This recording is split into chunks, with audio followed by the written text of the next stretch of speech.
From the great halls of their house, there are assembled three who hope to one day be the world's greatest driving heroes. Created from the cosmic legends of the universe comes our team captain, the Vision, Bill Fisher, and their soon-to-be Wonder Woman, Vicky Fisher, and our Captain Marvel and head flight trainee, Jennifer Skripchuk. Their mission: to fight injustice, share what is right and wrong, to get you out of your house and come out racing with them and serve all mankind. They are the Garage Heroes in training team. I'm recording. What do you mean? You lost all he's that. he's just so excited. Well, we're going to rehash it another point, so I'm sure. Are we? yeah, we Anyway. will. All right. So you ready to go? I am ready. All right. Thank you, Chris. Sure. Thanks for coming on. It's been great. I know. All right, guys. Great to see you. The last good day. 40 minutes to start this Yeah. thing, but that's fine. Yeah. All right. That's right. So let's do this official now. Welcome to the Garage Heroes in Training Podcast. I'm going to be one of the hosts for this episode. My name is Bill. Who else is hosting? My name is Vicky. Your name is Vicky. Miss Vicky, we've got one of our favorites. Yes, we do. We lovingly call him Dr. Honda because he's helped us so much. He's been elevated from Mr. Honda. He's got a graduate degree in Honda-ness. It's from an unaccredited school, so it's okay. It's fine. It's fine. You know, once you get that first job, they don't look at your school or your GPA. It'll be great. He's one of the people that we thank on a daily basis on 99% of the days for helping us get into this racing thing. Sorry. From a terribly long-winded email that I wrote into the Everyone Racers podcast, which everybody should subscribe to. We have one of the hosts, one of the good friends that we have at the paddock, and essentially their team acted as ambassadors for us for, well, who are we kidding? Every single race we've ever been to, but at least for the first race, it was an official capacity. So welcome back to the podcast, Chriss Abbott. Thanks, guys. Great to see you again, as always. It's been quite a long time since I've been here on your show. I know. Without a doubt. Couple days. And couple days. Yeah. I'll try not to pull a mental and make this the last 3 hours. That's okay. If we ask all the questions we'd have for you, it would take way more than 3 hours, but that's okay. So, Mr. Abbott, did I miss anything? Intro-wise? No, it's about it. Three Pedal Mafia. We do all the ridiculous, silly things that there are to do. And sorry for getting you guys into this. I know I've been the reason for so much angst and money and problems, but also lots of fun. Tons of fun. And as we say pretty much every time we're together and after every race we go to, the best part of racing is the friends that you create at the track and will create at the track. So we do thank you every time. Without a doubt. Thank you guys too. Great. Well, I'm happy to be here. We've got a dumb topic that I think for the podcast will fit your background quite nicely because you've got, I don't know, geometrically more experience working on cars than we do, and we've only screwed up what we've screwed up so far, and most of it either we've been able to dig out or you've been able to tell us how to dig out of. But you know, this is when stuff goes sideways at the track, at the garage, at the hangar, at the side of the road, things that go poorly. This is not just the car going sideways. No. Like experiencing oversteer. You have Mhm. Ben for that. You've got this is the other stuff going sideways. Yeah, This is the other stuff. Yeah. Some of these are the pro moves. When you have made a mistake and Yes. you go, oh no, now what? So Okay. Yeah. So the two things that I am the junior of the three of us here is in terms of mechanical talent. I can go get parts with the best of them, but I don't really do the installation thing. You're very good at getting lunch too. I can lunch is a core competency, I must say. Yeah. He is learning now. I am Yeah. building. He is a tough student. I do have to tell you. I'm only a tough student. I 'cause you know. get mad with I me. was one of his first instructors. Yeah, you were. Yes, I had all kinds of ideas for what my instructor should do, and then my instructor said, "Shut up and do what I said," which is probably accurate. So Hey, didn't it work? it did. It did. I had logic. It was the wrong logic, but I had logic. So two things I I didn't know know that. about this area. One, Yeah, the installation is not the same but backwards as the removal. And two, but if so it saith the Book of Haynes, the though. book does say that. I'm just telling you. Oh, Oh, three things. The labels in the Haynes manual do not exist in the car. They are not labeled like that. I don't know why they shouldn't be. And three, if you think it's going to take an hour, it won't, because something Bingo. is going to be a problem. hmm. If So, it does take an hour, enjoy the pleasant surprise. yes, it is, Hey. You that's the just learn how to 1%. roll with it. Yes. So, Mr. Rabbit, Okay, where do you want to start? Because well, there's so many ways that we can break things and have to solve those problems. So exactly. Yes. where do you want to go? What do you want to So, break first? so I was thinking, since we have the pleasure of converting old cars into race cars and their best lives as they should be, and we live in the Northeast, which is, I don't know if technically it's in the Rust Belt, We are officially Rust Belt. but functionally, Scranton definitely counts as yes. Yes. Rust Belt. Oh yeah. So there's this thing called rust, and I must say, I've been working on this car for one lap. It's a 2002 Mini from California. Lived its life out there the entire time. There's no rust on this car. It's hmm amazing how much easier it is hmm when things come apart. hmm. I'm Yeah, trying to like, get it undercoated before too much happens to it. well, just buy some fluid film and the applicators and just do it yourself. It's really pretty That's what easy. we're doing. Yeah. We will, as soon Well, as it's we put it together. like the Boxster that I bought. It's Chrissy and I just flew to Oklahoma and drove home. That's for a summer car for her. Chrissy is my wife and another driver and on our team and host of the podcast as well, and wonderful all around person. Um, this Boxster we just bought, it's a 2009 86S, and it is from Texas and Arizona. And there is not a speck of surface rust, like Nope. on a bolt head or anything. And it's lovely. Where I grew up in Massachusetts, which has the same kind of rust issues that Scranton does, that's for Mhm. sure. I So, was I was changing the hubs on this car, and I took the three bolts off, and before I went and got my sledgehammer and my slide hammer and all kinds of tools we have to get around this stuff, it fell and hit me on the foot. Yeah. Off the It just fell off the car. I'm like, what is yep, that? Anyway, yep, it's lovely. so since we deal with rust, and Yeah. a lot of the country does, what what have you found in your experience to minimize the already rusted part or a fastener? And then what can we do to prevent it going forward? All right. So, rusted fasteners.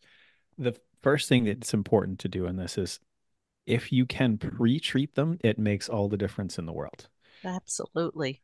So, if you know I have to take this rusty thing apart later in the week or a few days from now or tomorrow, even put some rust penetrating oil on it. There are a variety of off-the-shelf things you can buy for penetrating oil. What I have seen apparently, and actually have used myself and has worked wonderfully, is a take a bottle of your own and put half of it with automatic transmission fluid and half of it with acetone and have a little brush and use that and put the ATF and acetone mixture on stuff and do it a few times before you actually need to take something apart. And that'll work its way into the threads and into the things as best as it can and try to help make it so you can get things off. Vicky So is a strong fan of PB Blaster. She likes that one. PB Blaster's all right. Kroll is even better than PB.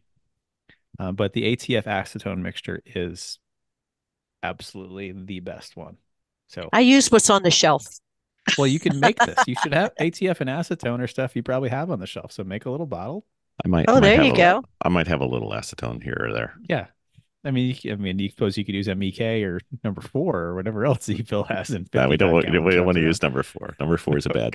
Number four is when bad things happen. Yeah. So start off with that. Try those kind of things first. If you have the ability to apply a lot of heat, that also helps. This is especially good on exhaust stuff. So some kind of torch, a propane torch probably isn't enough, but can be. MAP gas is hotter than propane, and if you can get in any kind of oxyacetylene stuff, that's even better. Get it nice and like orange colored. That helps a lot. I have a little one that's it's a map oxy map torch. It's just little like little oxygen. It's the same size as the propane cylinders you use in a little plumbing torch, but Hmm. one is map and one is oxy. And there's a way to put them together through this torch and make it actually work. And it's great for the occasional use. You burn through the oxygen pretty fast, but when you've got something that's rusted and you're thinking this isn't going to go well, instead of just trying it and breaking it apart and breaking things, apply the heat first, and you'd be amazed what the heat really does. Yeah. What about the toy that I see where it's kind of like it's like a looks like a battery with like a coil coming out the top and it spins around a little bit and I believe it's like an induction heater upper. I mean, that probably works too. Anything that just to make it really hot, you get it to the point of glowing orange, and the thermal expansion and contraction will help with that. And just Hmm. expanding the nut off of the bolt will help break the bonds of the rust and help you get that off. You're not going to really be able to use it again much after that, probably, but it gets it apart without breaking, which is always the key. Yeah, I always treat any of the ones that I heat from a metallurgical standpoint as compromised bolts, not to be used again because mechanically they've been altered microstructurally. They have, but it's so much better getting them apart that way than having to deal with the results of things that are broken. So if you can do that, great. But Hmm. if you can't, then uh, okay. Or if it's too late, you've already broken it off. Well, wait, before we What? go all the way to too late, what if it's Yeah. kind of rounded? Well, then you probably weren't using 6-point sockets, Hmm. which throw away the 12-point sockets if and for everything except 12-point bolts, which they do exist. But Hmm. 6-point sockets are there's no reason not to use those.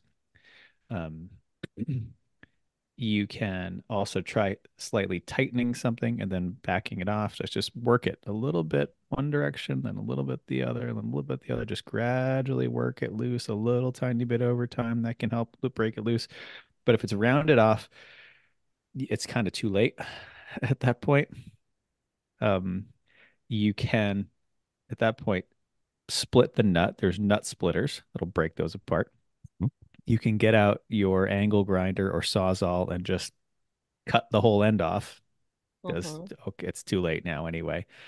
Um, you could, I've done that We've to an actually entire we've car. actually taken that and we've notched the bolt to actually turn it into like a screwdriver thing mhm, and you can do tried that. some yeah, and tried to attack it that way too.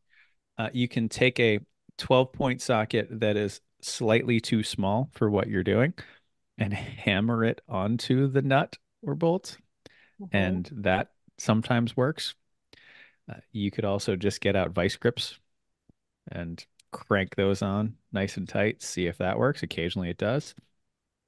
Another option is take another nut and weld it to the one that is stripped. And by doing that, it gives you a new non-strip surface to work on, and it also puts a whole bunch of heat into it, which can help for the reasons we talked about before.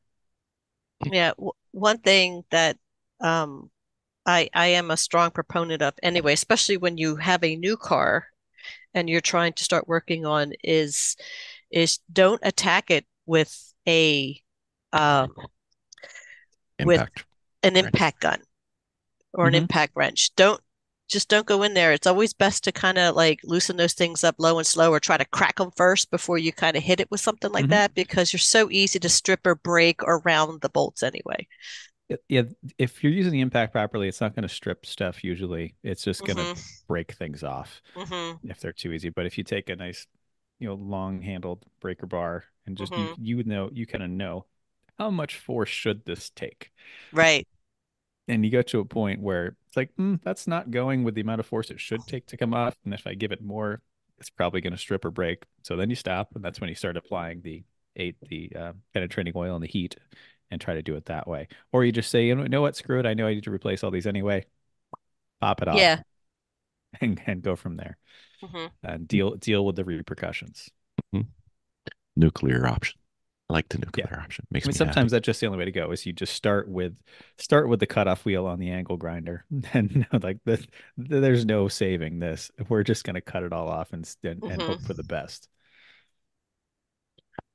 Okay, so what about if you're spinning the nut or the bolt and it spins, but doesn't do much else. It just spins. It spins a lot. Either it's Like like tightening eight, or loosening.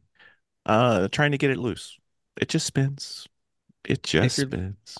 if you're loosening and it spins, but it's not coming out, then something's wrong on the other side.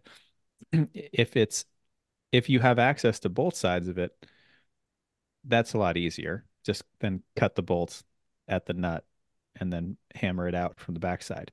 If you are threaded into a captive nut, now you have problems. Hmm. If that captive nut isn't letting it go, that means that captive nut stripped. Um, and you could, at some point, you're going to need to solve what to do with that. But in the meantime, to get that out, you can take a small screwdriver or something like that and try to hammer it between the bolt head and whatever it's tightened to give it some more pressure to pull out. So you like a wedge between the bolt Hmm. head and the surface, so that when you're loosening it, it's that the wedge is driving Pulling it out against just a little something. bit. Yeah. Exactly. Hmm. Um, Otherwise, you're going to have to cut open whatever the captive nut is inside and figure out and then hold that sometime, because the captive nut, the welds that hold the captive nut could have broken. That could be stripped. Most of the time, it's just the welds that hold it break, and it just spins and spins and spins. Hmm. So once you get something to hold that in place, you can then back the bolt out, and then you'll just have to re-weld whatever that is in place and then weld the whole back together when you're done most of the time. Not that my beautiful bride has ever done this, but what if something got cross-threaded on the way back in? Well, it depends on how badly cross-threaded it was. We've all Hmm. cross-threaded bolts in their time, but Yeah. as you start it, if you know, like, this, it's nice to start to thread bolts in by fingers Hmm. at first, because that makes sure they're going okay. And if they look crusty and if it's not going in, well, then maybe get out your tap and die set or your thread chasers and clean up the threads so that they can go in just with your fingers. And if Hmm. you at least get it a couple turns in with your fingers, that means it's good to go and you can tighten it up with tools after that. But if you just maybe got like a turn into it and said, "Ooh, that's cross-threaded," that's salvable. Get your tap and die set out, run a tap through the nut, run the bolt through a die, and clean the threads back up and try it again, and it'll probably work. But make sure you always use oil on your tap and dies. Helps lubricate it, keeps them sharp over time. But a good quality tap and die set is a wonderful thing that everyone should have if they don't It is already. a lifesaver. It Yeah. really is. Yeah. And a metric one is not the same as an SAE one Mm. or a freedom unit one. No, Just no, they are not. Yeah, they're totally worth it. And eventually you'll know which ones you need more often than not. But I use mine all the time. But my set's an old one, but just take care of it by, again, having the oil on stuff as it goes and clean them off, and they can last a long time. is this a application for Tap Magic? Tap Magic is it. Well, I do have Tap Magic in the garage. That's because Jeff, another guy in our team, saw that on some YouTube channel because he likes to watch YouTube channels on things, and they Project had Farm, I tested. believe. Right, yeah, they had tested various ones and decided this was the best one, and so he came to our house with Tap Magic, and he didn't tell us what it was, and he said it was a present for Chrissy. He's like, "Chrissy, I got you a present." Chrissy's all excited. She's because oh, okay, okay, what is it? And Jeff hands her a bottle of Tap Magic oil. She's like, Th thanks. Was That's wasn't great. quite the build up, Yeah. but that's okay. But it's We have works. tap magic, don't we? Yes, we do. Yeah. Yeah. And it does work very well. But just make sure to use it. And even if you don't have tap magic, some kind of light oil of any kind is all you need just to I lubricate never it. even considered that. Don't go in dry. Like Croyle. Hmm. Why Yeah. why did Oh, we we break broke Vicky? Vicky. Yeah. Broke Vicky. Vicky, come back. Yeah. You're part of the podcast. Okay, Okay. I'm good. Yeah, Now, that would if it's way too late, if you have just ruined this hole because you went in dry and it's just not, it's going to be terrible now. There are Don't solutions. don't do it. Don't do it. But if you There did, are solutions. Right. yes. Don't. Absolutely not. No Nope. one has fun with this, Nope. but there are solutions. And you have to recreate the threads. Mhm. There are three different ways you can do this. One is just go bigger. So if you had an M8 by 125, let's say, so 8 is the size of the bolt and 125 is the thread pitch, you could go to a 10 by 125, which means you need to drill it a little larger and use the larger tap, but keep the thread pitch the same because it'll be a little easier to use. If everything can accommodate that, great. Another thing you could do is use a helicoil. Helicoil is a replacement for the threads. So you drill it bigger, put a specific tap, and then you thread in this little, looks like a little spring almost. Thread that in, and it creates a new set of threads. And I've heard in theory they're actually stronger than the original threads. They So are. helicoils are no problem when you need one. There's another thing called a time cert that it's like a helicoil, but a little different. But it kind of presses in and use that. Hmm. So any of those will create new threads to fix your stripped out hole. We seem to be a fan of helicoils, especially when Mhm. dealing with aluminum Mhm. parts. Because things have gone south in our Oh, early sure. days, especially. And Yeah. it usually involved an impact gun. Yeah. Well, Or that's why when you're tightening, torque wrenches are your Hmm. friend. Or Yes. use smaller ratchets. Like people when they start, they always use like the bigger tools. I don't, but I've become a huge fan over time of using my 1/4 inch ratchets Hmm. because you can't really over tighten things. It's smaller, it's lighter, it's easier in your hand, it's easier to use. So once stuff is cracked open, it just I find it more pleasant to use the a good quality 1/4 inch set than the 3/8 if I can, or 3/8 instead of half if I can. Eventually, you need the extra torque and use the big stuff if you have to. But if you use the smaller stuff, you're less likely to over torque things and strip them out. you know what this is something learned from a NASA mission that I was working with, or other places. It's very important to watch your units, like inch pounds and foot pounds. Mm. I'm not You tried to saying that. tighten some to 80 foot-pounds instead of 80 inch pounds. How'd that go? Yeah, yeah. I'm not saying that somebody on this podcast did that one time, but it's fine. It happens. Before things went bad, Sure. you know. Well, over time, you start to know what size bolt takes what approximate torque. Hmm. Like if you've got an M6 bolt, like every bolt in the Honda that has a 10 millimeter head on it, which there's a whole bunch of them. Those are going to get tightened to about 12 foot-pounds, which we'll call that snug. Hmm. That's snug.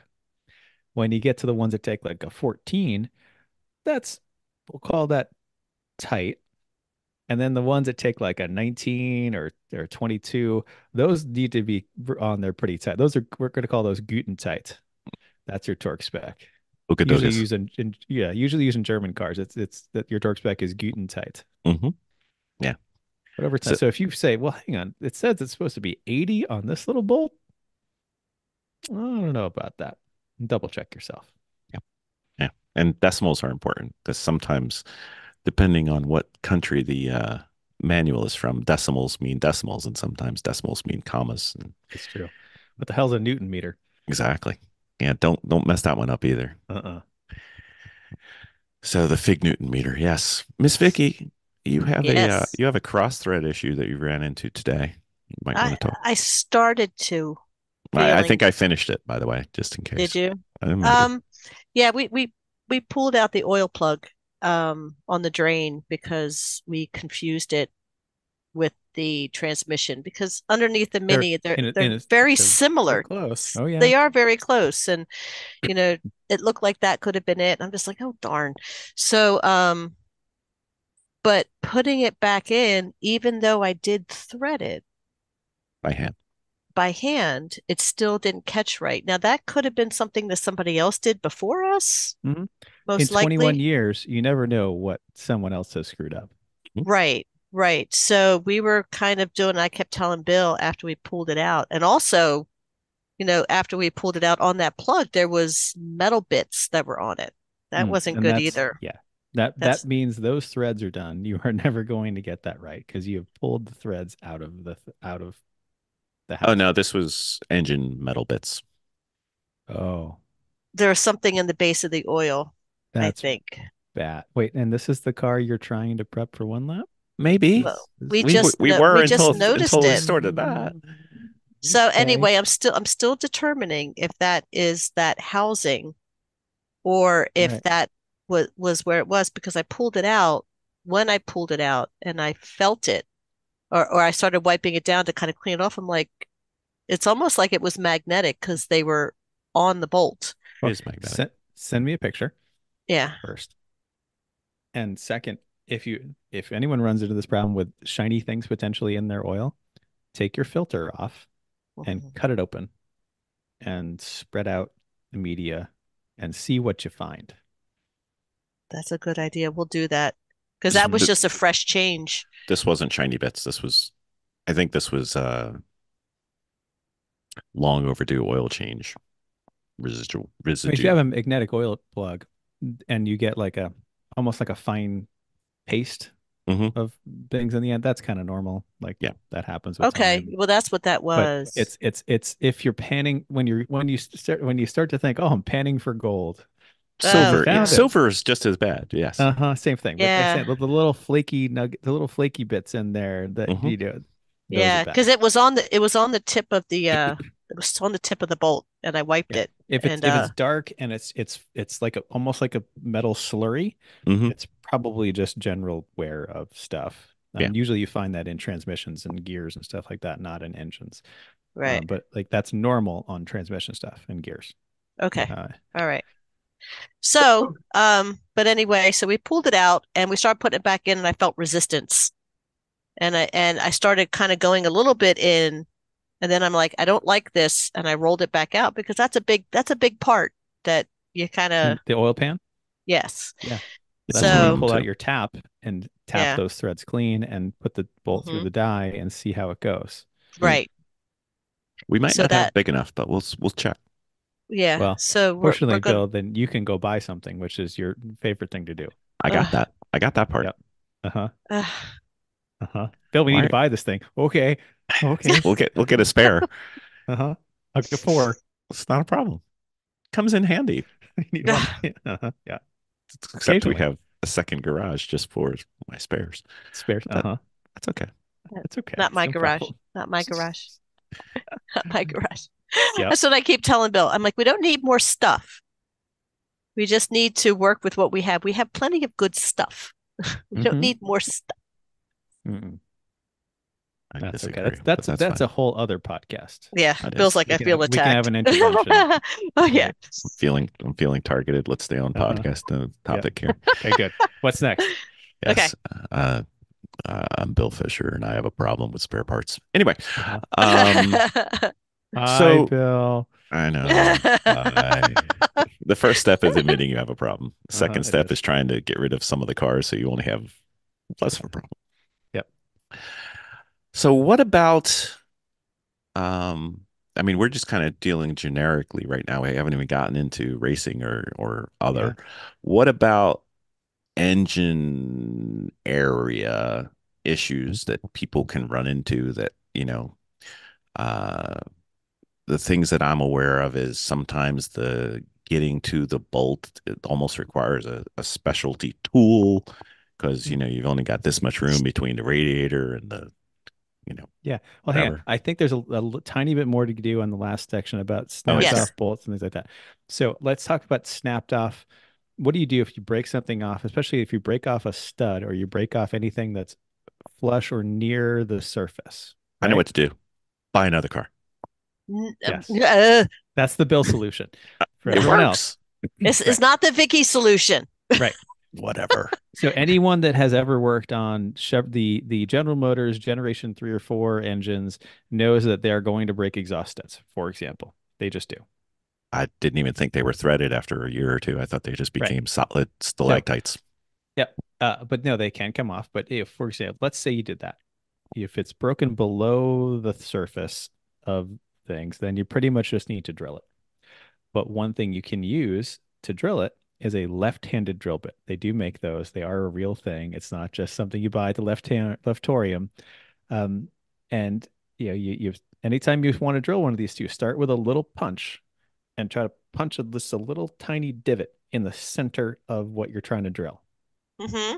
Because that'll help center the bit. Because otherwise, you put the bit in there and it walks and it goes to the side and it doesn't Right. work as well. So put a little punch, make a hole, just a tiny divot, and then the nose of the drill bit fits in that thing. So then you basically start drilling it out. If you don't have left-handed drill bits, that's fine. Just do that, but gradually you start with a very small bit, get a good hole, and then keep going with larger and larger and larger and larger bits. But just don't drill out the threads parts themselves. Eventually, you'll have enough that you can kind of dig it out. Having a left-handed drill bit, though, use those and start drilling the same way. But eventually you'll get to a point on a lot of them, but all of a sudden what's left will just loosen up. And it's the greatest feeling in the world when that happens. And you've been drilling and all of a sudden it's just the bits of the bolt just come right out on the drill. It's wonderful. So if you don't have a left-handed set of drill bits, get some. My Amazon is not open. Yep. Well, you can get some later. Okay. If you have a stud or something that's broken off and it's sticking up above the surface a bit, that's great. Put a washer over it and weld like a fender washer kind of thing. Weld the stud to the fender washer. Get it good and hot. Then weld a big nut to that fender washer and weld it around all in the inside. So you're getting a whole bunch of heat in this too. But if you try to just put a nut over the stud and weld it to that, it doesn't penetrate very well because you can't like weld through the nut as well to the stud. It doesn't work as well as putting the washer on it, welding to the stud to the washer, and then welding the nut to the washer. And that whole thing works because you get the heat through it, you get the new leverage on it. Nothing you can do is once you get the heat in it, put a little penetrating oil on it, and as it cools, it'll wick the penetrating oil into the threads a bit. That helps. Now, What one about more thing. Yeah, go ahead. screw extractors? I never found those to work very well. I've got lots of sets if you want to try them. Yeah, and then you break them, Mm-hmm. and you break them in the bolts, and that's hardened steel, and now your life sucks. Buy a new Which car. is, Buy a new car. yeah, you're almost there. This also happens when you're drilling stuff out and your drill bit breaks in the thing you're drilling. That's the lovely day. Hardened steel in there. The only thing I have found for that is you can try the welding method. Maybe that'll work.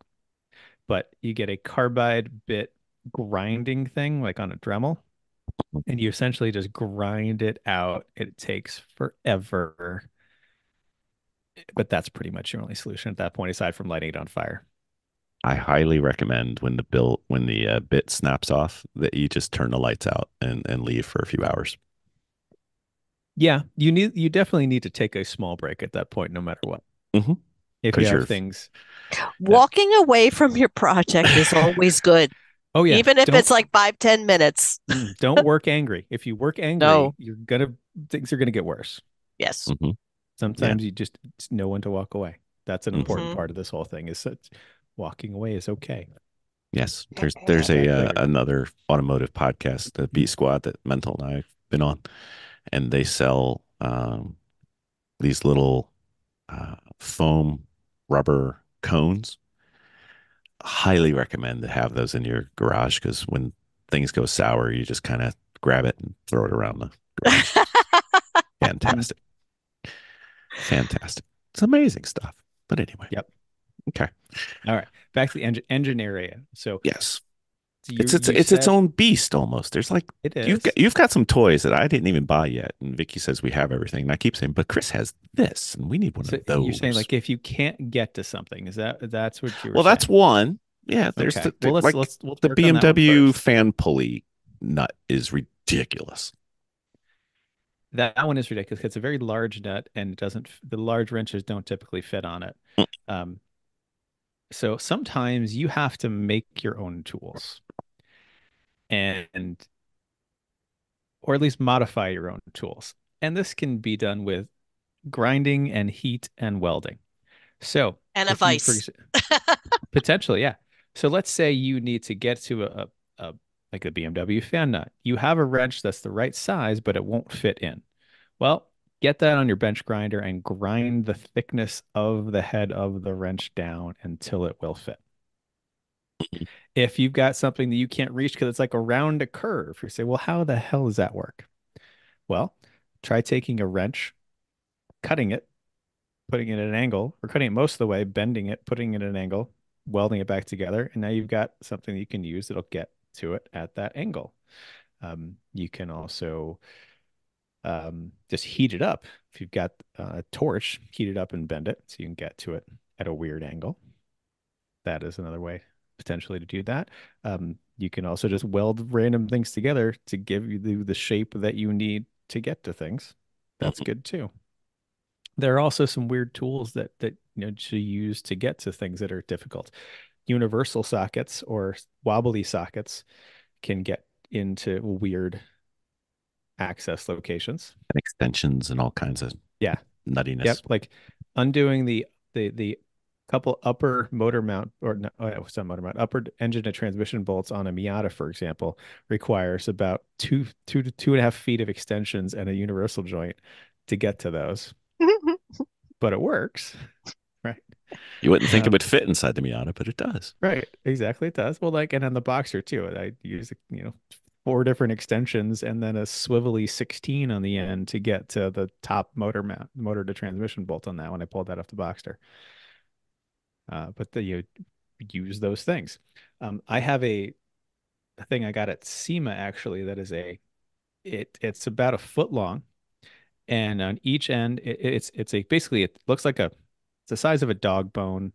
It's about 2 inches across and a foot long, and it has 3/8 inch drives on either end. And so you can put a socket on one side and put it onto something you can't really get to or you can't swing the wrench on, and then put your ratchet on the other side and wrench up the top, and it'll gear That's drive it down into the ingenious. bottom. And you only need it every once in a great while, but the times you do and you use it, you just cannot help but smile at how great this particular tool is to get into weird little spots. Like the times where you're throwing the wrench like the tiniest little bit. Yeah. And in those times too, just see if you can find how about this? Ratchets have different numbers of teeth in them. The ratchets. The better ratchets have more teeth so that you don't need to swing it as far to click to a new tooth. Mm-hmm. So find one of those to help you do that. I learned something today. Like a good ratchet will have like 84 or 96 teeth, and you only have to move it just a little bit just to get enough, and that helps. Just a touch. Yep. Gear wrenches are also great for things you can't really get into.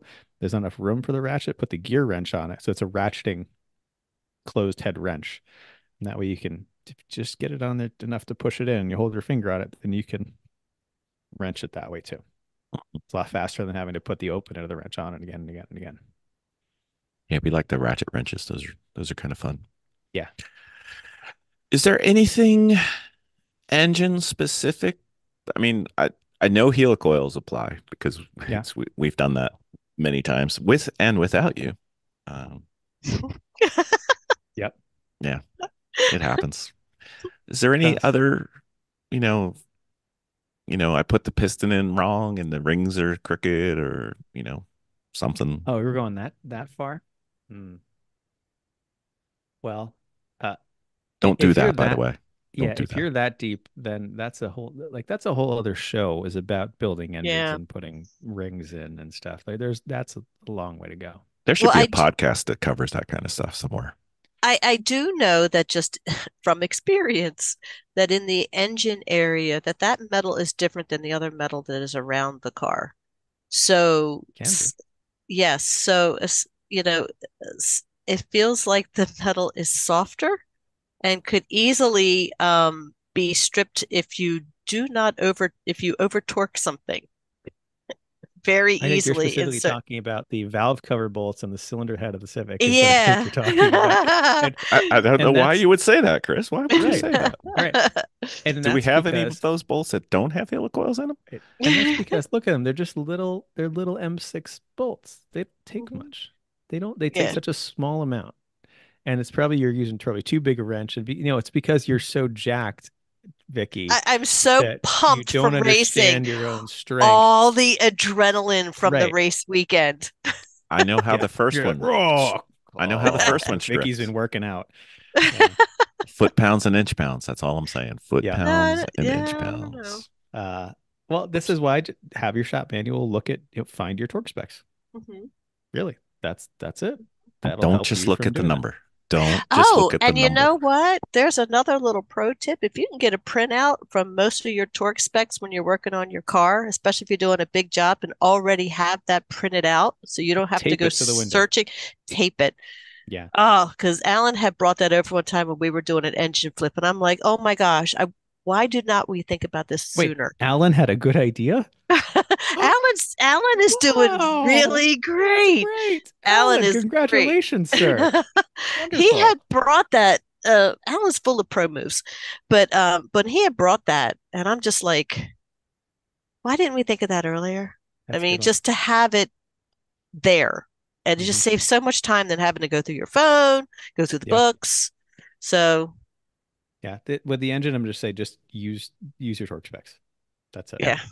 Okay. Especially Hey, when can we dealing take with a aluminum. Captain's log supplemental.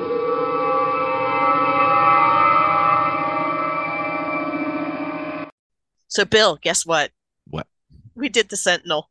We We did the did? Sentinel. We did. We How did we you were like it? you know what? We were talking about the Sentinel. We have. It was great. We understood watching how the Sentinel works, Mhm. but we finally got it into our car, and I got to tell you, that was really awesome. I was able to see every one of my mistakes.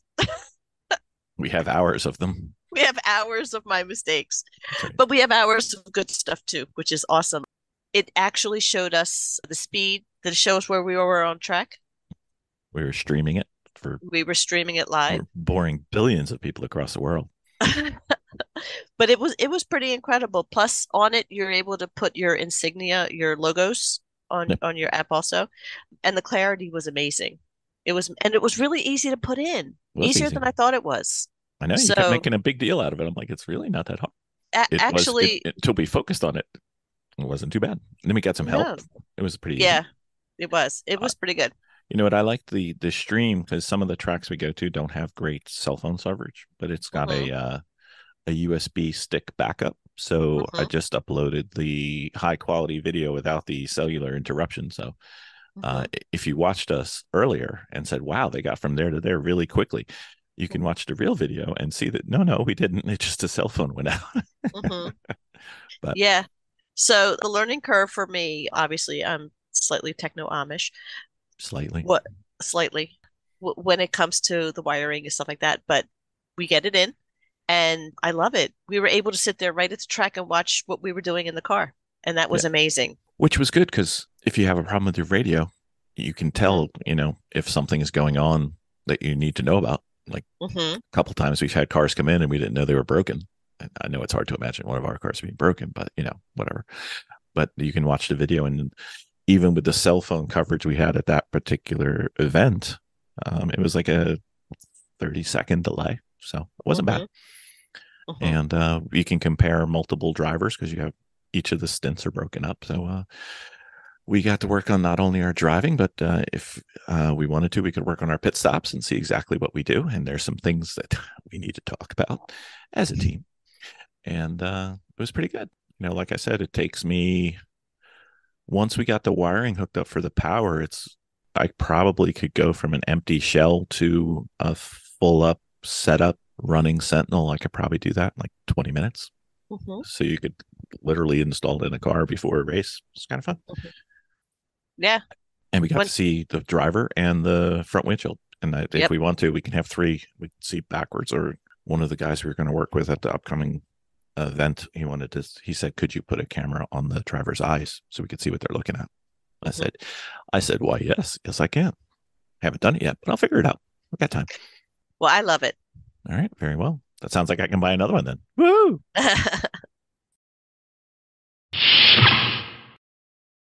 Okay, So one more thing in the engine before we get too far away. It's kind of electrical.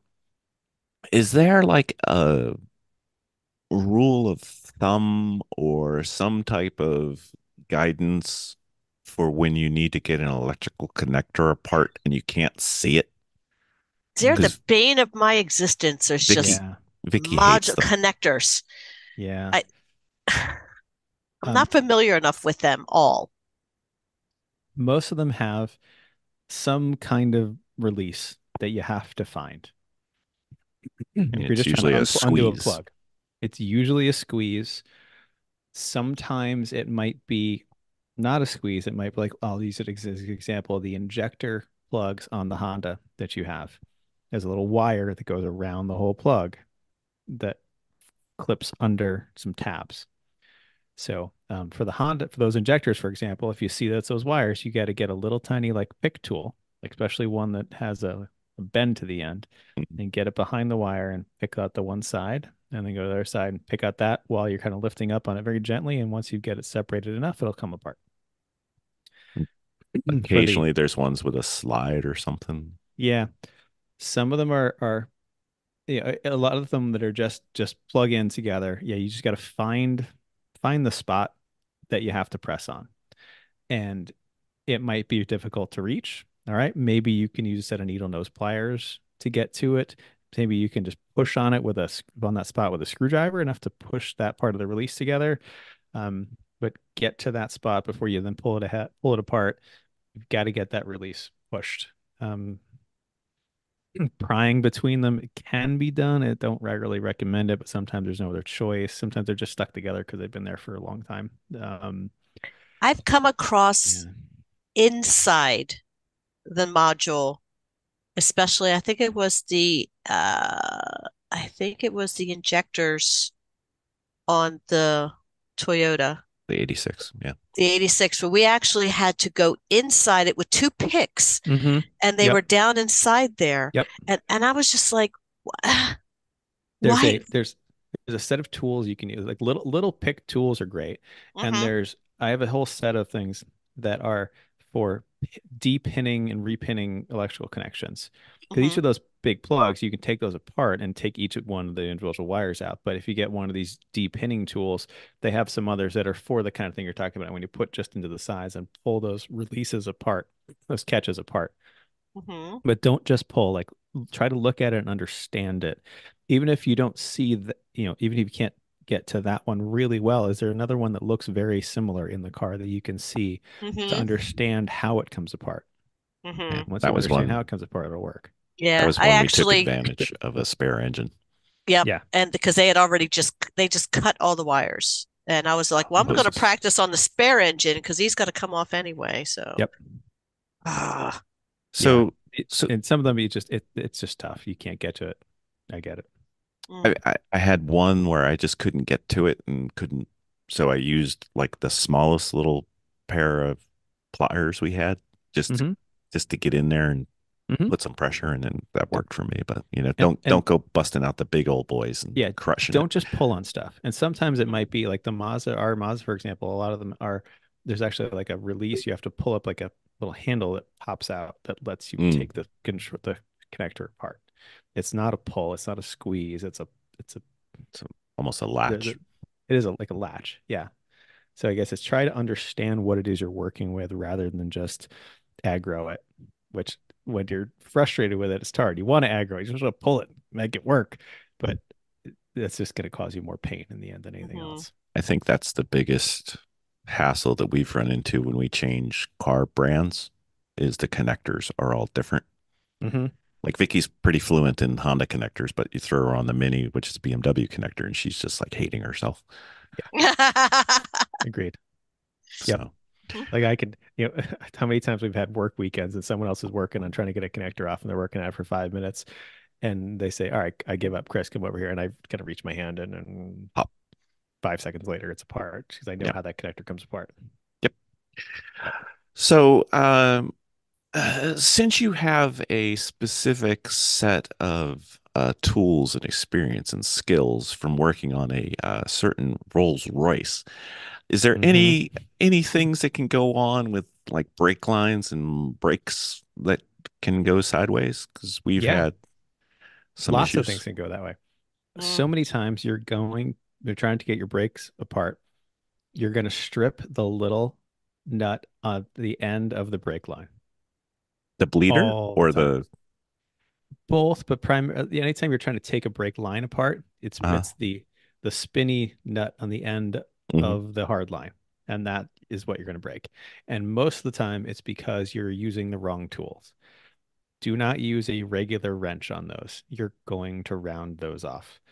There's something called a flare nut wrench. So it's a like a normal open end wrench, but it goes around the last side too, and actually will hold all six corners of the nut instead of just two flats. It's got like a little slot It does. missing. And that works great for those. I'm not above using vice grips on those. I have when necessary. Hmm. Sometimes you just got to do what you got to do to get it apart. But the back to stuck bolts, use a penetrating before you start, and that'll help on that. But mostly, just use the right tool. The flare nut wrenches are absolutely worth buying. You know we have them, right, Miss Vicky? Hmm.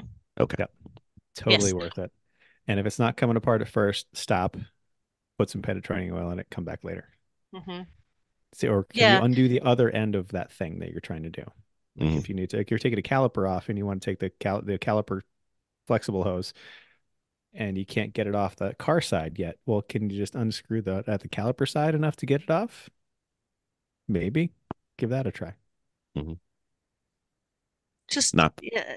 Yeah. It's always And just a good practice just to go slow. Just yeah. go slow. And sometimes you're just going to break it and you need to redo a brake hard line. Mhm. So brake hard lines, they're not magic. They're just, it's a piece of metal tubing with a flare at the end and a nut on the backside of that flare. And you can buy them in set lengths with the flares and nuts already on them from the auto parts store, or you can just buy packages of the nuts and the line, and you have to have a flaring tool.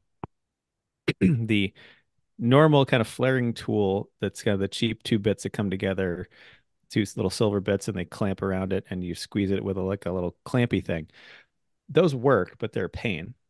If you can get the good tool by Eastwood has one, a good flaring tool, or there's another one. I forget the other brand name that makes them. I have the Eastwood one. It works great for creating those flares properly. It's Um, helpful when they're 5 minutes from your house. that's true, but you can also just order them too.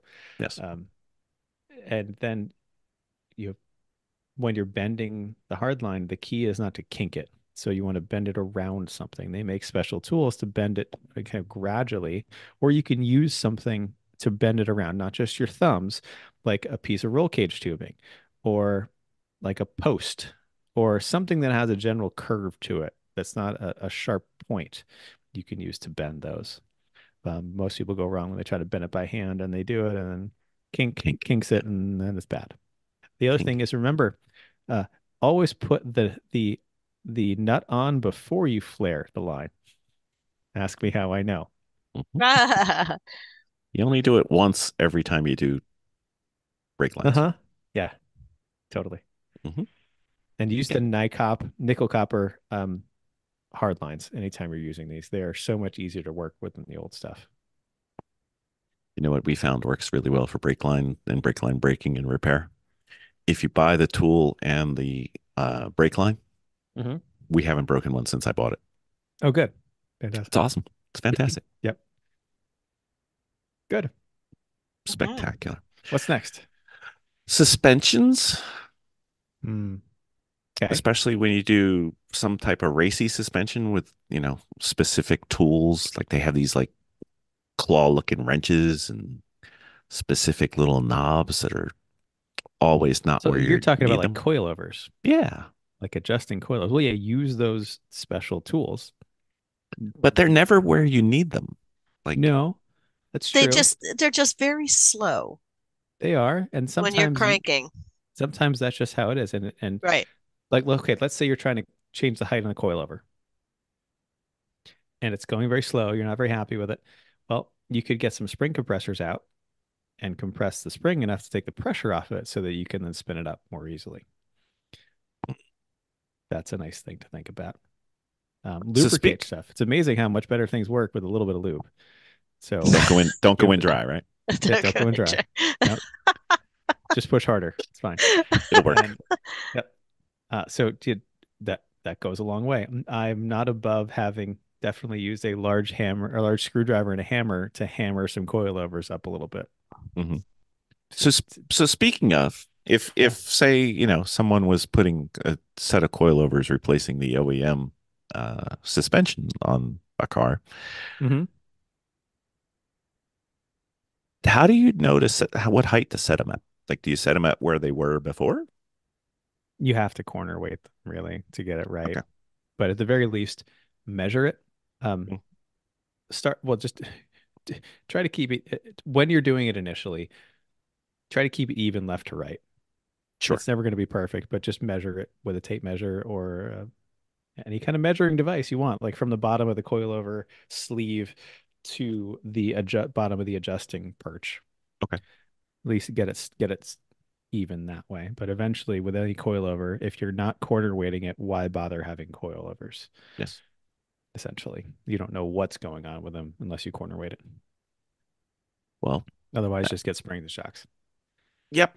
So we will be using our corner weighting thing and calling Do you have Doctor. corner weight scales, Bill? I do. Really? I That's do. good. I'll have to borrow those someday. I do. It's Fantastic. they're right there. Great. It's Those not. work great if you put the hub stands on the coilover I have them scales. too I because know. Life somebody is told so me. easy then. Uh-huh. I Totally worth listen. it. I listen. Uh-huh. You sure do. I do.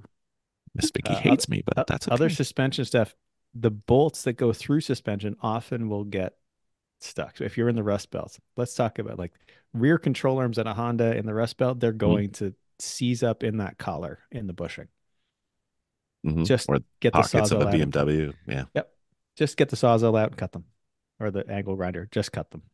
You're not going to get it right. Cut them off, start from scratch, new bushings, new nuts, new bolts. And when you put it back together, use some anti-seize. Anti-seize is a wonderful, wonderful thing. It even works in salt. It sure does. It's great. And I'm a big fan of the Loctite. Basically, they make a series of essentially glue sticks. Like when you're a kid, you had the glue sticks that are anti-seize and Loctite and plumbing thread sealer and all those. It works wonderfully. Give that a try. And it makes it so that when you try to use anti-seize, you don't just become the Tin Man immediately, which Hmm. is usually what happens when you use anti-seize. Hmm. Hmm. Yeah. So what if the bushings, like if you had let's say you had an old race truck that you got from a very good friend and you need to Yeah. replace the suspension after negligent service practices Yeah. learned painfully. They're stuck. They're in there, man. They not coming out. Yeah. Then you're going to have to resort to destructive methods. You can try a press. That might work. You may have to just get a saw blade in and cut the rubber to get the center of the bushing out, and then use a different saw blade to cut the outer metal sleeve of the bushing, just enough to cut the sleeve, but not to go into the housing. Mm. What I've done is I've taken a hacksaw with a removable blade and put the blade through the hole, and then hooked up to the hacksaw upside down, and then you can, or Yep. you do it right side up, either way, and then you can cut it through just enough to cut through the outer sleeve. And then once you're there, you can press the sleeve on itself like a C, and then you can pull the sleeve back out. Mm. Sometimes a fire actually works well. Is you just leave it with a torch as long as you're outside, It and goes away eventually. you burn the rubber bushing out of it, and then you can collapse the sleeve again. Yeah, Sounds like fun. yeah. Bushings can be real tragic, but when you replace bushings and they're new and fresh, it's so much nicer. It makes the whole car so much better. Bushings wear out. Yeah. It's one of those things that wears out so gradually over time you don't notice it, but once you replace them, it's so nice. Mhm. Is there any issues putting them back in? Because we have not had too much of an issue. Like Like should the same best ones that you pulled out. no the new ones. No, just put them in with a press and a little bit of grease, Okay. and should be fine. Okay. Yeah.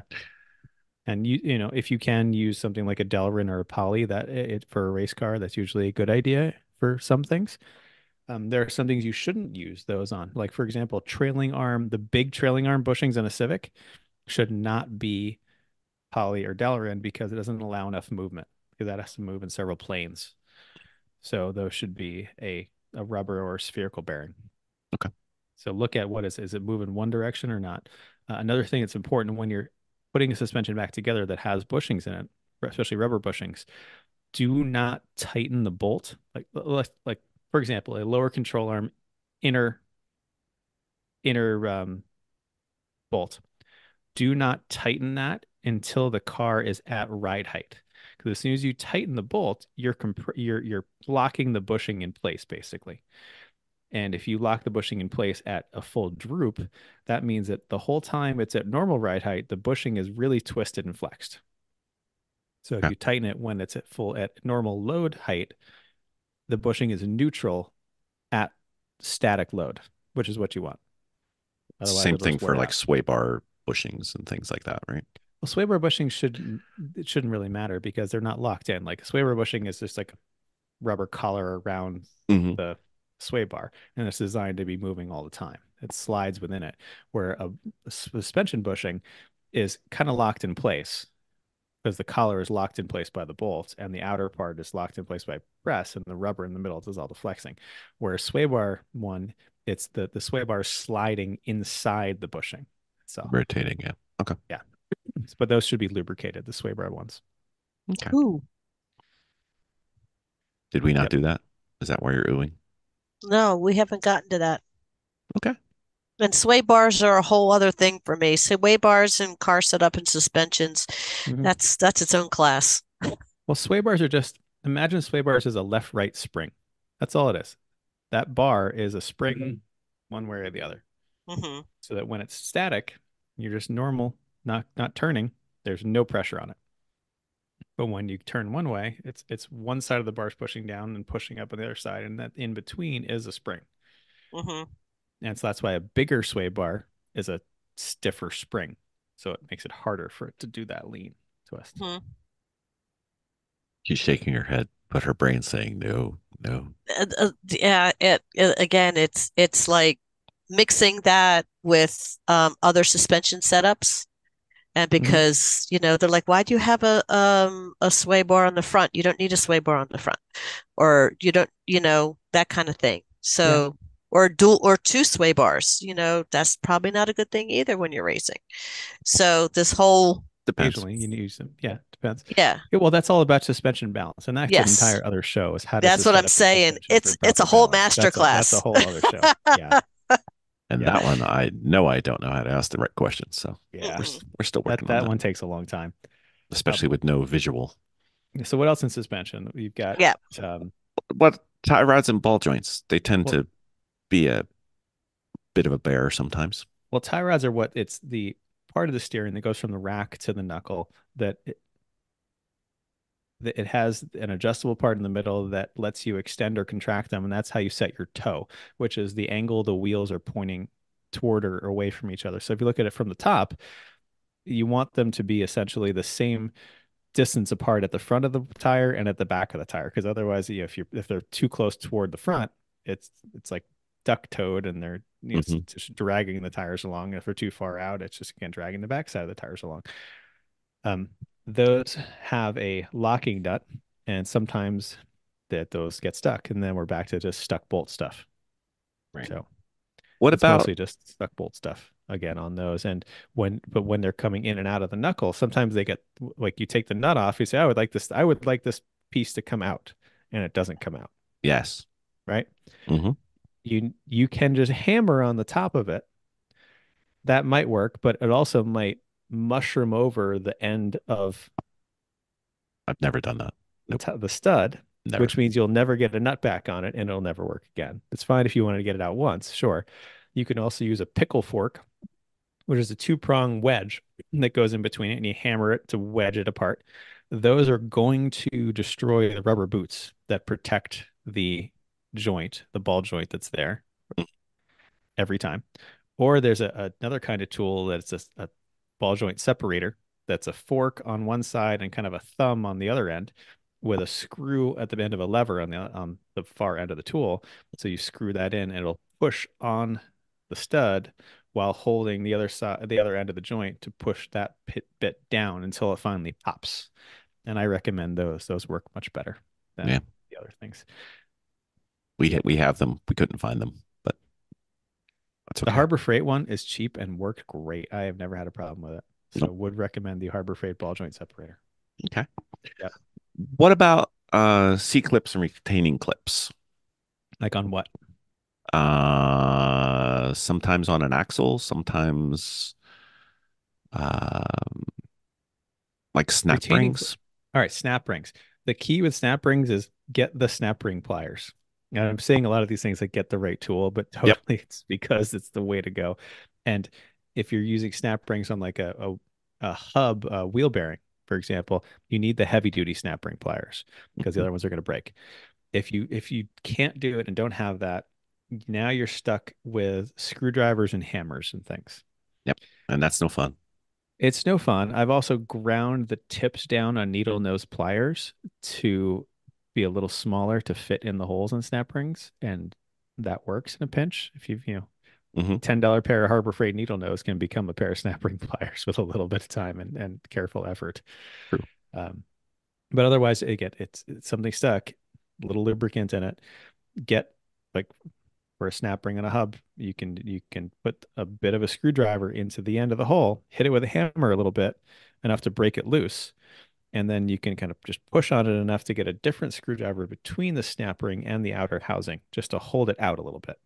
And then you can gradually work a pair of screwdrivers down along the snap ring to get it up enough until it pops and flies away in the into your shop somewhere. You Hmm. can't find it. Well, it's better than when it snaps back into the slot. Yeah, I mean that's going to That's happen a few times too. yeah, that's But lovely. yeah, either way. All right. But the right tool on this absolutely is so important with those. It just makes it a pain in the butt job into just an easy job. I'm fine with hacking things together sometimes, but sometimes the right tool is absolutely worth the price and the effort. So I think we're walking into another one of those the right tool things. There's these band clamps that go on CV joints. Mm-hmm. Yeah, We can't get them off just ever. cut them, Just cut them. cut them. Okay. Yeah, just cut them off. Get new ones. I buy a pack of 10 replacements and have those on hand, and then we you put them back on with a PEX plumbing crimp tool. We don't have You that. sure you can buy these CV band clamp tool, but I had the PEX one and I said this looks like the exact same thing, and I went down to my basement in my workshop and got my plumbing tool out and zip, works great. So yeah, don't Mhm. even bother trying to reuse those. Just cut them right off and put new ones on. You can buy a pack of 10 on Amazon for like $8. Just do Okay. that. All right. Yeah. And then the one that you showed me was we had I think it was the E46, and it has on the rotor, there's this little screw, Retaining screws. which Yeah. I have no idea why it's there, whatever. But getting Well, that they're there to puppy hold the out, rotor in place when but so it's centered properly on the hub before it goes back on. Some cars they're more necessary than others. Depends on how well the brake rotors fit on the studs. But this is another one of those. Use the right tool. mhm, The tool is an impact driver. It is a weird big screwdriver that mhm, you put on there and you twist in one direction the way you want it to go and then hit it with a hammer. And when you hit it with a hammer, it essentially has a cam inside it that will turn the screw that way, but it does it when you hit it with the hammer so that it won't strip because it is being pushed into it very hard. mhm. And that is the only way to get those off, basically, is with an impact driver. The other way is a drill bit. And you just drill them off, drill the head off of them, and then vice grips on the little bit that's sticking out of the hub and undo that, and then put new ones in with anti-seize. Yeah, But an impact driver is 100% key with that. because those sucked without it. And then you showed me that, and I'm like, oh, I need that. And I bought two, one for the trailer and one for the garage. Mm-hmm. So, Mm-hmm. you know, Yeah. we're not doing that. Once you I've have done. that tool, there's so many things that we've talked about tonight. Having the right tool is like a little light bulb. Yep. Oh, this doesn't have to be miserable. Got it. Thanks. Speaking of misery, we had Yeah. a Oh, more? E36 rear hub that the only way we knew how to get it off was a slide hammer. That we Okay. proceeded to use the slide hammer for 12 hours. And Philip actually, we was upgraded very this. early. We We were, upgraded the slide hammer and we put like a barbell weight on it to get Oh more yeah. hammer. Yeah. Yeah. Presses. Presses. But it was on the car. Well, take it off. Take the knuckle off. There's the that's in an upright kind of thing. Like Mhm. I just did this on the Porsche, for example. There are people there's ways to do it on the car that involve these like special tools. Hmm. You can be a special tool, or you can buy the special tool of there's various braces and screws and things that'll pull it, or just take the whole upright off and put it on the press and start using hydraulic pressure to do that kind of thing for you. Sometimes you're like, oh, I don't want to take this whole thing off. It's a lot of work to take that whole thing off until you're there for 12 hours with a slide hammer. Yeah, it Then was great. you could have had it off and pressed out and back on and gone home and gone to sleep in that 12 hours. Yeah, Vicky and I were doing sets at each, so it was quite fun. It was so early on when it was like our first car we were working on Yeah. ever. We didn't know what the heck we were doing. Nope. Yeah. Yeah. Use your press. You have a nice big hydraulic press. And if people don't have that, that is a worthwhile thing to get because when you're doing this kind of work. But if you don't want to do that, it's fine. Just unbolt the whole assembly and take it to a shop. And the shop Yeah. will have a press and they can do that for you. And it saves you the work of or save the expense of having to pay the shop to undo and take all those things apart. But Mhm. you just need the right tool sometimes. Mhm. Okay. All All right, right. next. Exhaust. Is there anything besides the seized bolts that Yeah, that's the same stuff. It's just same stuff? Okay. It's if the exhaust bolts are more likely to be seized and broken and terrible. So before you start an exhaust project, just buy some new bolts before you go into it if they Yep. look at all crusty, because that'll save you the hassle later. If you're making a new exhaust on your own, if you can use V-band clamps, Mhm. would highly recommend stainless steel V-band clamps on things. They come together and go apart very easily. Yeah. There's this one time at band clamp. Mhm. Anyway, anything on we've done a few roll cages with you. Is there any tips or tricks or That's a whole show, Bill. On roll. no, but I mean the sound deadening stuff. The You can sound you deadening can stuff. you can do it with a hammer and a chisel or Oh, dry, the tar sound deadening in the whole floor pan of the car. mm-hmm. That's what you're talking about? Sure. Yeah. Dry ice is the way to go for that. Mm-hmm. Go get some dry ice, break it up into a bunch of little pieces, spread it around on what you're trying to work on, and then hit it with a hammer. And it's just tar. It'll get when it's so cold, it just gets brittle and pops right off. Or if you live in Scranton, Pennsylvania, wait until this next Wednesday night when it's going to be 2 degrees, and go out there in your mucklucks and just hammer it off. That works out great too. Does. Then there was this one CRX that I had that some antifreeze spilled in the trunk, and it was there for quite a long time. And then I went to take out the spare tire that was sitting on top of all this stuff, and wouldn't you know, all the tar stuff came right out with the spare tire after sitting in there for the antifreeze. So not a top tip, but might No. work for you. No. But in general, make it cold enough that it'll be brittle and it'll break. The dry ice is usually the easiest way to do it. I've even put dry ice in a Ziploc bag for vertical surfaces and taped that up so that the dry ice would hang onto the vertical surface Mhm. and do it that way. Yep. That works out well too. Okay, so we've been talking, you kind of got all the time, you kind of got all the tools. What about uh I believe you call them field expedient repairs Yeah. when we're at the I track need and this to work now. I don't yes. really care how it looks or how Yes. good it is. Yes. Does it work? Yeah. Um, Like Sometimes that's just the way it is. You just solve this problem. And then using a when those bleacher work, for a press. totally, I've used dumpsters and bleachers and RVs for presses with floor jacks. Those that work out great. Random bits of wire strewn between two things with Scotch locks sometimes is just what you need. And those Scotch locks are this little clamp on things that just push into wires and make them connect. They're terrible, but sometimes that's what you need, and it really works. Um, uh, yeah. Uh, you just find a solution. Okay, I don't have a press, but I have a floor jack and I have a bleacher or I have a dumpster. You just need something heavy in place of a press, as long as you have a floor jack.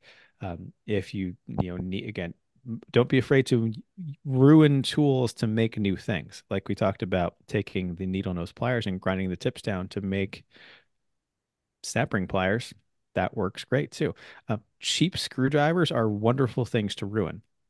You can make them into scrapers, you can make them into picks, you can make them into points, you can bend them into weird angles. Great. Do it. Just make things.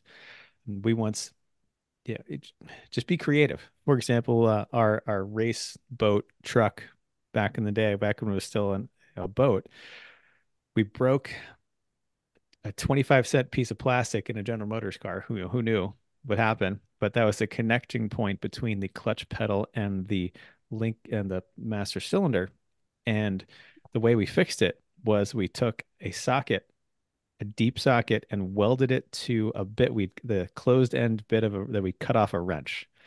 And we were able to put the socket over the rod that needed to be on and put the closed end of the socket around the 90-degree opposite pin, and then zip tied that all together, and that solved our problem enough that we could get through the weekend. Right. So use the tools you have available, find something that works. If you're not sure how to do it, go find someone who's got the kind of jankiest looking car that seems to be running pretty well. They're going to be able to help you figure out something weird. Exactly. And it doesn't have to be pretty, and it doesn't have to be proper, and it doesn't have to No. stay there past this race. Nope. Just has We to just, make it. Yeah, baling wire, zip ties, duct tape, JB Weld. ratchet straps. All these things can get you through a short period of time. And don't be shy. If it gets you to work and it's solid, okay. Yep. You can fix it later. Except when it works really well, when you've done a field expedient repair, those temporary repairs often become permanent. It's like, well, that works. All right, I'm just gonna leave that. It's not that bad. Doesn't quite make it into the manual for the car, but it's No, okay. no, no. Yeah, the Mazda totally has a random wire I strung from the brake pedal to the brake lights to get it to work when one time the brake lights wouldn't work at its very first race.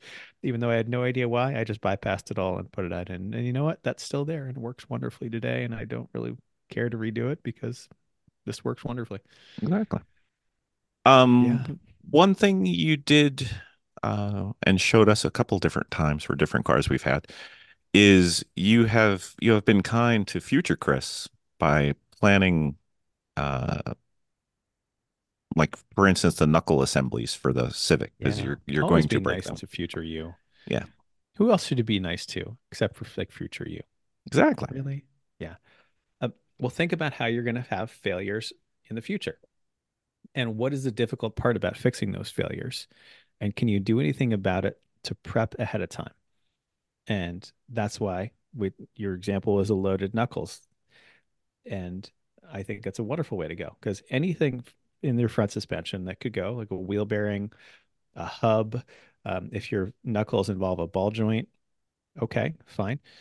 Get a whole spare set and do all the things that could possibly go wrong so that when you have to make a repair at the track where you don't have all your tools and you don't have all the space, you don't have all the time, that all you have to do is unbolt the assembly and bolt on an entirely new assembly. Rally people are great for this. Because they break things all the time, and they have to fix things in their on a tarp under an easy up with a flashlight in between sessions. They just bring entire assemblies, like an entire front suspension assembly. They'll just take the old one off, bolt the new one on, and then the crew can figure out what's wrong with it while the car's back out driving. So you don't have to go that far in having entire, the whole front suspension assembly, but what is the part that's going to break and likely to wear out? Have that ready to go. So like on a Civic, having a spare front knuckle that has a fresh wheel bearing and a good hub and new wheel studs and new ball joint ready to go. Great. You've just solved 4 different problems that are likely to happen at some point with one part that will take you 15 minutes to replace instead of having to go find a floor jack and a dumpster and a bleachers and press and 2 hours Easy. minimum. Right. Versus something you can do on an evening at home, get it ready to go, and you've just helped yourself. So anything that you have found is a wear item that you are likely to replace at some point, bring the whole bit, Right. and And it'll that's really going to help you. vary from car to car to car. Absolutely. But every single car is going to need these, like the suspension uprights. You're going to need those at some point because the wheel bearing is going to go bad. You might even take just a little hit, and it's just enough to knock that wheel bearing out or bend the hub or do something like that. So having those uprights ready to go with fresh consumables is great. And another tip you can do here is if you have with anything that moves, the grease that comes in it is probably not suitable for what we are trying to do in racing. True. So take it apart, even if it's just taking the boot off or flexing the boot to the side and putting more grease in or better quality grease. Um, for steel, the big closed wheel bearing assemblies, a lot of those you can pop open just with a little whack of the hammer and enough to take the inner race out. Take the inner race out and clear some of that old grease out and put in some good quality grease. Um, like I use this Neo wheel bearing grease. It's good to 800 degrees or something like that for our wheel bearings now, and that has definitely decreased our wheel bearing replacement rate. Um, and just sometimes you'll get a new ball joint and it's got like one smear of grease on one side of it because the kid in China that made it, they just said put grease in it and that's all it's got. It's not really fully greased. Well, you can fully grease it. Take it, take the boot off, work the grease into it, work the joint around, get it to be fully working, and that joint is going to last you a lot longer than just slapping a new one in. True. Hmm. Um, I think the last piece of what I intended to go over, which we probably didn't go over everything. This could be part one of many, but there's things out there that people sell that aren't helpful. Yeah. And my mother buys most of them for me for Christmas and puts them in my stocking. Hmm. Like on the dock we have, I've got this, it's the universal socket. It's that socket wrench that has like the So little it's Gator rods, Grip, as gator seen grip. on TV. Yeah. Exactly. Guess who has one of those? I'm sure. This guy. Guess who Guess doesn't whose use one mom of gave it to those? him? This guy. No, I've used it once. Did you? Once. Yeah. There was a weird, like, safety bolt thing on a seat or something like that. And like there's no tool that would fit it. But I realized that the Gator Grip might actually be able to work with that. And wouldn't you know it, it did. And I was able to get that stupid bolt off using that. But it was only because it had this really weird head with a weird inset thing, and that actually worked. But that's the only time in history one of those has actually worked, I think. Yeah, just don't bother. Anything that as seen on TV or that has a bunch of uses. No, like No. even when I was a kid, I bought my dad this. It was like it's a wrench set. I don't know how to describe it. It was from Brookstone, so that's how you know it was good. Oh, that's a So good one. right, it's a whole bunch of open end wrenches, and you could like it was like a almost like a chain of them all together, so that you'd move up through the chain, and the next one would come up, and you could squish the other ones together, and that would be the handle. And like in theory, that sounds nice. I'll only have to take this one, but if you're trying to get anything actually off, it's never going to work. So anything that does multiple things probably isn't going to work. Like there's a A- reason that And the have paint sets. scraper that has 17 different tools and uses is a perfect example of it does none of them well. Yes. Yeah. If it will do everything, if it's a floor wax and a dessert topping, Mhm. it's not going to be good at either one. Nope. Yeah. Yeah. Just don't So, bother. so You don't have to spend a lot of money on tools though. no, Like for occasional use tools, I'm a huge fan of Harbor Freight for occasional use stuff. And it's actually then some of their better stuff is actually good for all the kind. Like their Icon stuff is really hmm wonderful. But even their cheap stuff, if you're only doing this every once in a blue moon, spending the small money on the specialty tool that might not be as good quality, absolutely worth it. You don't need to buy the Snap-on stuff. no. The only thing I've had issues with Harbor Freight is some of their electrical tools, their power tools. Sometimes they're not the Yeah. Not my favorite. Agreed. Mm-hmm. So, did we miss anything notable? Like, duh, we should have. I think just your attitude is important when things go sideways. And we talked about this a little bit before, but let's refresh. Don't work angry when something goes poorly. Mm-hmm. Stop. Stop. Go get a beverage, have a snack. Perhaps Take a walk nap. away. Perhaps. Right. Walk away, take a breath, talk about it with someone else just to get your head in the right place, and then figure out a plan. Mhm. What is your plan? What are you going to try? What's step one, two, three? What if those don't work? Give it a shot. Realize that your day is ruined. Okay, got it. You can make it more ruined if you go into it angry and are just thrashing at something. And you might be able to salvage your day if you go into it smart and work at it well. So keep your head in check. Some, Nothing against calling a friend. Yeah, mm-mm. absolutely phone a friend. And sometimes it's easier to go into the shop and just learn to roll with it. Like sometimes being stuck in traffic. You just got to go with it. You're already there. Mhm. Just take it easy, be calm, and it's sometimes it's best just to go slow. Yeah, it is.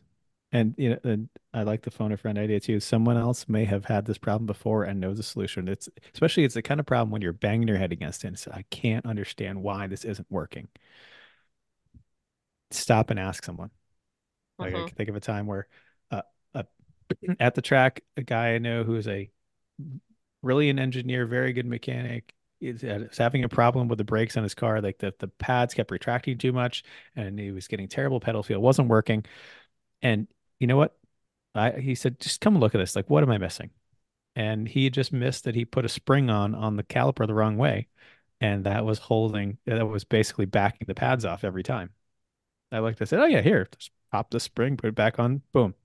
30 seconds later, problem solved.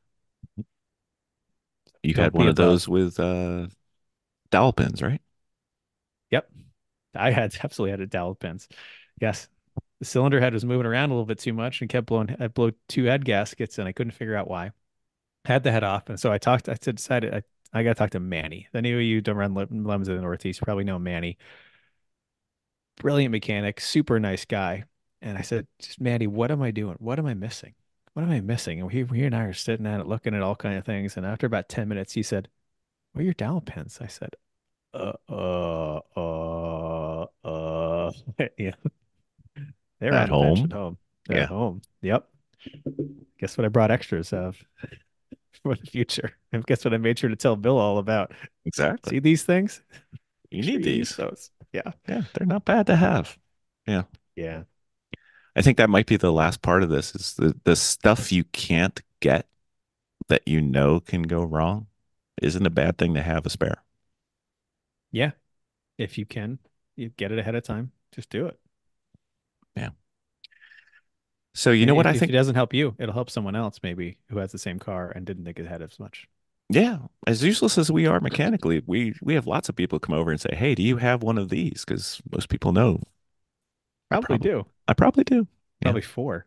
yeah. Well, they don't go bad. It's true. It's true. You know what I think is going to be one of the most fun parts about this podcast episode, Chris? What's that? We are going to get so many people writing in saying, "Hey, what about this problem?" or "Hey, you forgot," or "This is a better way." I can't Oh yeah. wait. They're telling me I'm doing it wrong. Yeah, Sure. yeah, Yep. yeah. Absolutely. Should be tremendous. Hey, It's fun.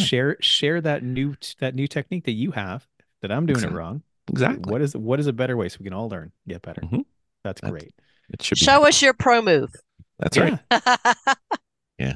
Let's Sometimes help us help everyone. exactly. Because I know I learn something every single time I go to the track and most of the time when I work on a car and there's always a better way. Always. Pretty Hmm. much. And there's someone else who's made the mistake you are making or about to make and can help you not do that. Yeah. Or even if they can't, they can at least be entertained by watching you flail away. Or hey, someone has to sit and eat chips while you work Exactly. or commiserate with you while you do it. Yeah. Perhaps warm mayonnaise, whatever. Moral support. Moral support is great. Oh, you're a very handsome man. Why? That's right. You look like you can't quite reach that part. Yep. It's a bummer. Yep. Yeah. I know. Yes, exactly. It's a shame. Oh, So, good. so Mr. Abbott, thank you for coming on. Mr. and Mrs. Fisher, anytime.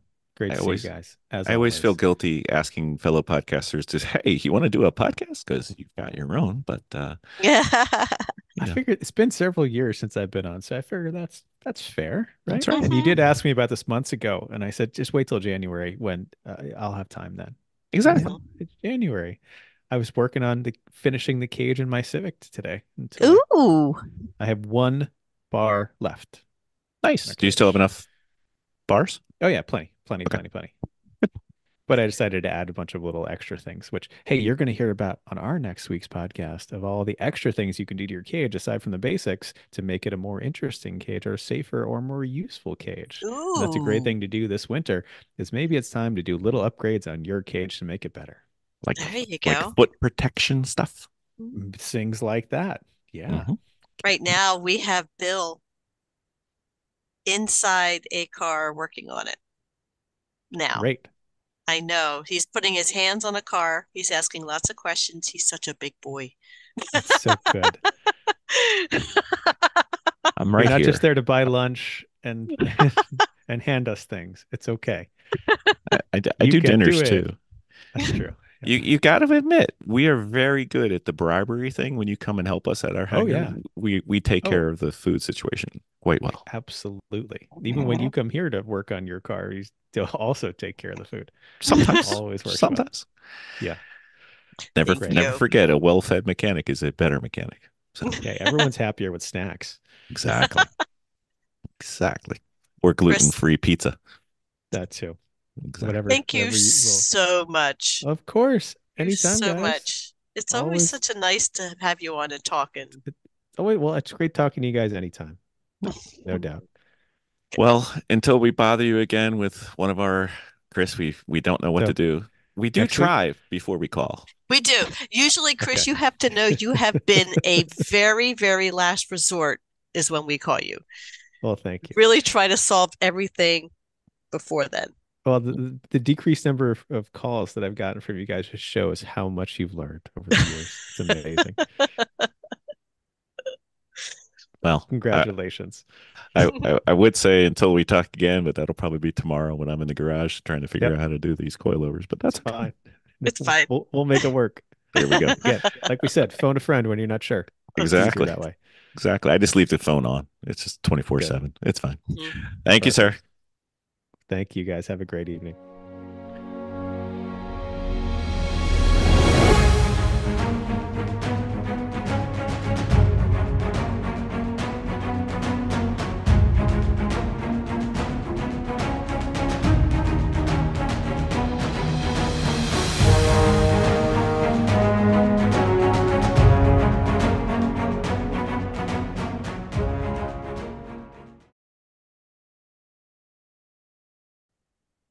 So I was watching Grid Life GLTC yesterday, and one guy, he's doing really well, and then all of a sudden he's at Road Atlanta, and he just like pulls over and stops. He's in a EG Civic, and he's going through, let's see, turn 3, 4, like coming into the S's. Mm-hmm. Okay. Hits one of the curbs really hard and just kind of rolls over and stops at turn 5. Any guesses? It's an EG Civic. What? Guesses on what? Like why he stopped. He rolled. He said he rolled. No. He's rolling over the curbing, and he just rolled to a stop. This was the first. Yes. Why did it stop? Why did it? Something the distributor or the main relay. Close. He hit the curb so hard that he knocked all of the fuses out of his fuse panel because it was upside down. Yeah. That's a shame. I was like, hit that curve really, really hard. He hit it hard. You know, it was one of those, like, if they got a picture, you would have had some air there. He smacked it. No, all the fuses fell out. It was hilarious. I was dying. That's a unique failure. Good for you. You've done Yeah. something no one else has ever Yeah. done. Who did Because that? Eric Catil. Okay. So I was sitting there going, because I never figured out why. And then I was watching the next race and they said, well, it turned out that this is what happened during practice. They said what it was. And I was like, oh, that's new. Mm. So, I hit that curb too hard and caused me to spin. It's like the last time I spun on track was at Red Atlanta in the Civic. I hit too hard and then bounced it and couldn't save it. And yeah. oh Yeah, well, you don't spin off much. it's fast hands. Yeah. Plus a couple hours behind the wheel, too. A few. Oh, you want to vote? You want to vote? Sure. We have, okay. What So am I voting on? So Miss Vicky for 42. Christmas. No, Oh. it's not a number. Miss Vicky Oh. for Christmas, she got a menu. Would you like to do the story, my dear? Yes, I I got a think Vicky menu. should tell me the story. It's her Well, story, not yours. So shut up, I Tom. know. so I got a menu for, It's right next to you. yeah, I see it. Vicky, She's what got are her you time. doing? I know.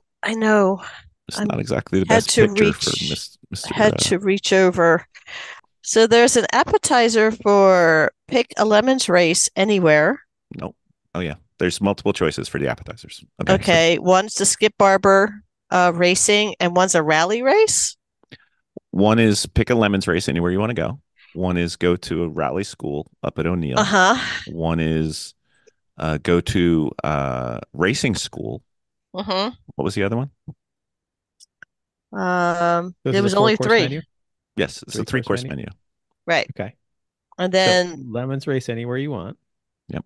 Rally school. racings or Rally racings. school. Racing Right. school. Right. Or anything really. Right. Whatever. And then the main course was pick your track anywhere. Mm-hmm. And then the dessert was pick my coach. Mm-hmm. So he Wow. had, yeah, he had four coaches or whatever. But so then I have to figure out through that how I'm going to take this gift that he's going to supply for me. Plus her goal this year was to improve as a driver. Like this is the year of Yes. improvement. This is me traveling, Bill staying home. Cool. So if you want to go a lemons race anywhere, like what you're looking for a track recommendation? Well, Or no, it's like No. if your goal is Yeah. to improve as a driver, Yeah. what should she what should she choose? Should she go to a lemons race somewhere? Should she go to racing Oh, these are the four school? Should choices. she go to O'Neill? Should she go? I'm skipping I'd say rally. O'Neill. Hmm. No, that's actually my suggestion. And I've actually thought very hard about Chrissy and I going to do that. Ooh. Because Chrissy has never been good about losing control of the car. Mhm. Like that's why she doesn't like driving in the rain. Like in New Hampshire, it rained and she immediately spun the car and just felt uncomfortable. And I get in and I'm okay, like I'm catching it, but and my problem is I'm so used to being at 95% in the car like all the time. I could do it all day. I need to be able to bump up to be able to float around the 95 to 105%. Yep. And Mhm. float there better. So I need to get again more comfortable with the car being out of control and catching it again. Chrissy Mhm. needs to be able to understand how to do that in the first place. So I actually was thinking about going to O'Neill, where I've been actually in the past. I was there Really? years ago. Yeah. And because it's on a loose surface is the best way, in a rally is the best way to be comfortable with the car being out of control and still controlling it. And how do you get it back to where it should be? So it's car control skills turned up to 11 so that no matter what happens, you can solve the problem. So it's like skid pad next level. Yeah. Way past skip pad. Mhm. Yeah. It's in a rally, you are pretty much always over the edge of traction. You are always sliding somewhere in one way, shape, or form. So being comfortable with that is totally valuable to. It's like crossing racing and drifting. See, I just keep thinking that it's a very, very bumpy, hard, difficult It is. ride. Sure, Like sure. enough to like joggle you. Yeah, but you're going to learn so much about car control. Like Mhm. there's no better way to learn car control than rally stuff. Wow. if you're trying to up your game, that's where I'd recommend, because a lot of the racing school stuff you've learned in HPD. Like I've been to Skip Arbor. Okay, their starting point. Like you're too good for their basic starting point. Like if there was Mm-hmm. like a level 2, then sure. I think you're working with a, if not rally, then a weekend at like an open track kind of event with Mm-hmm. a dedicated coach, Mm-hmm. I think is the way to go. Right. One of those two, but is my suggestion.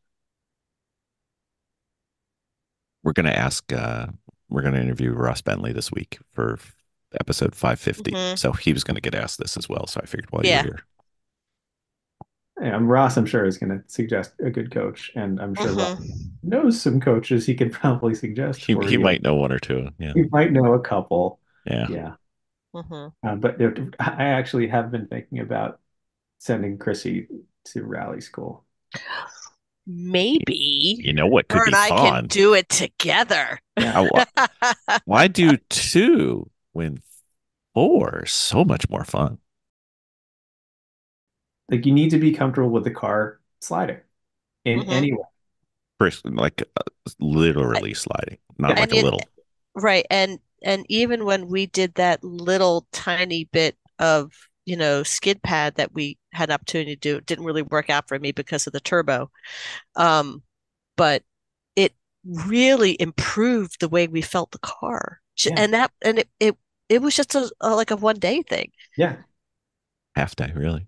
That's Yeah. what I think doing that with that's what I want to do with that with Chrissy. I think that will help her a lot because she's afraid. When the car slides, she's afraid. Like, I don't know what to do. Hmm. She can come up to the edge really nicely and do really well, but when the car Yeah. I does, always wondered why she didn't like rain because I would think she would be really good in the rain. because she doesn't know how to control the car over the 100% line. Right. Like, Hmm. yes, if she gets a little understeer or drifts a little bit, like she can catch it, but then it's like, And then she okay. backs off. And Yeah. then backs off, gather back up. She needs to be able to like Be consistent. you need to be able to straddle that 100% traction line Yeah. instead of hanging always on the lower side. And I do too, but Yeah, that was the one thing that when we went out together, when the Mazda decided to puke up everything. But yeah, I was saying you're too comfortable at what you do. You don't go past it. yeah, exactly. And I took that advice. That was good advice. And it's true. Because, well, in endurance racing, that's all I need to do. I need to go out there No, and it's run plenty. 3 hours at fast 95. pace Yeah. that keeps me out of trouble, keeps the car from being broken, and I can do that all day long. Hmm. But that pushing for that last bit is harder. Yeah. No, the other thing is I think if you did go to like the 101 or the 102%, you may actually find out that your 95 may be higher. Like your 95 may go faster than your current 95. Agreed. Yeah. So Yeah. it'll be fun.